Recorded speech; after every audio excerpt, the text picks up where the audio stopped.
Hello, and welcome to the Ghouls vs. Humans Multiverse class guide. My name is Doompunk, and today we are taking a look at the flying, screaming face born from the hellish depths of the Ghouls forest, eager to burst many eardrums and deliver a monstrous challenge for the human team, Sjas.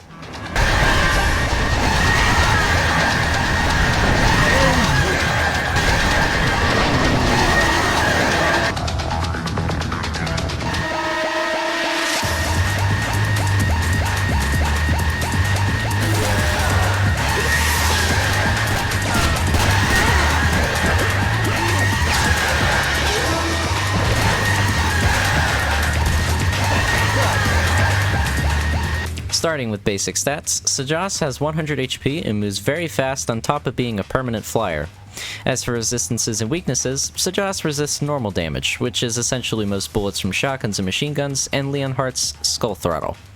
However, he is weak to fire, Mel's crossbow, pistol bullets and Sam's Desert Eagle, and finally the most punishing, normal arrows from Hunter. Sjas also emits a loud screaming sound effect when he's moving around, so you will be heard by the humans as you approach them. If you hold still though, you make no noise and are actually transparent. More on that later. Sjas has one main method of attack, that being his Scream. Sjas' Scream is a very powerful close-range melee attack that can straight up one-hit kill humans if you do it in their face, or at least bring them down so low on HP that they are dead by anything else if it even breathes on them. The nice thing about this attack is it has an AoE to it, and you don't necessarily have to be looking straight at the human to damage them. Hell, you can even look completely away from a human and have them be behind, and you will still hurt and kill them. Another thing to note is because of the AoE nature of the attack, you can damage multiple humans with a single Scream. There is even an achievement for killing 2 or more humans in one attack. Pretty neat stuff. In addition to the Scream, pressing alternate fire will do what I like to call a controlled Scream, creating a shockwave in front of you that reflects any projectiles that sends them into a random direction, which can even damage humans. And it also makes you invulnerable during it, so any bullets or rails will not damage you at all during this state.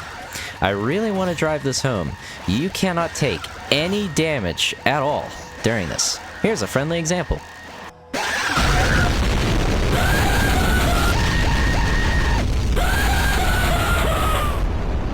It can also slightly push humans, which isn't that big of a deal, but still a neat detail. However, you are locked in place while doing this move, so a precise human can easily follow up with an attack after your shockwave is ended. If that precise human so happens to be a sniper, yeah, big damage. Once it ends, you can move but also take damage again, albeit you still have a few frames of invulnerability once it's done. Keep in mind also that when it's over, you have to wait a bit before you can use it again or do a normal Scream, so you can't just spam it. Also, you can even reflect Terror Puppet's red strings. It is an extremely hard feat to actually kill a human with it, but reflecting red strings sends them forward, and any human that runs into this is an instant kill. I've done this maybe a few times myself, but the end result is beyond hilarious. One last tip with the reflect. You can't reflect ripping projectiles, such as the ones from Crash's Plasma Bolter. Doing so will have them pass through you, and they will damage you once your reflect is over. Any abilities? Well, no, but holding still makes you transparent and silent, which can prove to be a huge advantage, albeit an annoying one for humans. You can sit quietly in hallways or above doorways and wait until humans pass by you, only then to spook them when they get close. You are very hard to spot while holding still, by the way, especially if your player color is dark and you're in a dark environment. Another small ability Sjas has is a movement speed boost every time he is hit. So, rapid-fire weapons, as you can imagine, are actually your friends sometimes, because you can zoom over to whoever is trying to shoot you out of the air. Against precision classes, though, like Stiglitz or Zidane, this won't really help you much. So, how do you go about being an effective and annoying Sjas? Let me get this out of the way. Sjas is a monster of a class. You are so fast and so deadly, and you need to be taken seriously by humans if they want to stand a chance. You can basically swoop in and murder the entire team if they don't actively focus fire on you. If hell itself was a ghoul, this is the one. For playstyle, hit and run is a great option. With your speed and flight, you can very quickly get into melee range of a human, scream at them, and make a hasty retreat while taking minimal damage. The hit and run playstyle shouldn't be used in every scenario though. If you're in an area where the humans can mess you up bad, then yes, hit and run is a very agreeable way of going about your killings. However, if you can dodge the humans' attacks, then you can keep pressuring them until you kill them. The right way to kill is ultimately based on the scenario at hand. If you know you're going to be hit a lot, then dole out a Scream and run. If you can take the humans on with confidence, then mess them up good.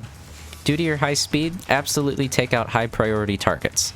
What I consider high priority is hit scanners and healers. Hit scanners have the best chance of actually hitting you and your fellow ghouls, and healers can undo your team's damage against theirs. With that said, you can also mix it up and hide with your transparency. Trust me, this is very annoying to most players, because it can get you very cheap and easy kills, and it typically stalls the round, which is not something you should do. However, it is still a viable strategy nonetheless. You can also make use of the fact that you can use fly up and fly down to very quickly change vertical direction mid-flight, and it will mess up aim for a lot of humans. Looking up and looking down while holding W is a faster method of moving vertically, but also not as easy to do. If you want to be a really pro gamer, you can also spam fly up and fly down to basically be unhittable and also at the same time make the humans hate you. With all that said, practice, practice, practice with movement. That is absolutely the most important thing with any melee ghoul is movement, especially Sjas, a flying melee ghoul. Use that mobility to your advantage to be a fierce threat and a hard-to-hit target. Know what situations you should be more direct, sneaky, or more in and out, and definitely pick off high-priority targets when possible. You only have 100 HP, and if there's no healers, you gotta make it count. Go be that deadly threat that your fellow ghouls will come to appreciate, and make them proud.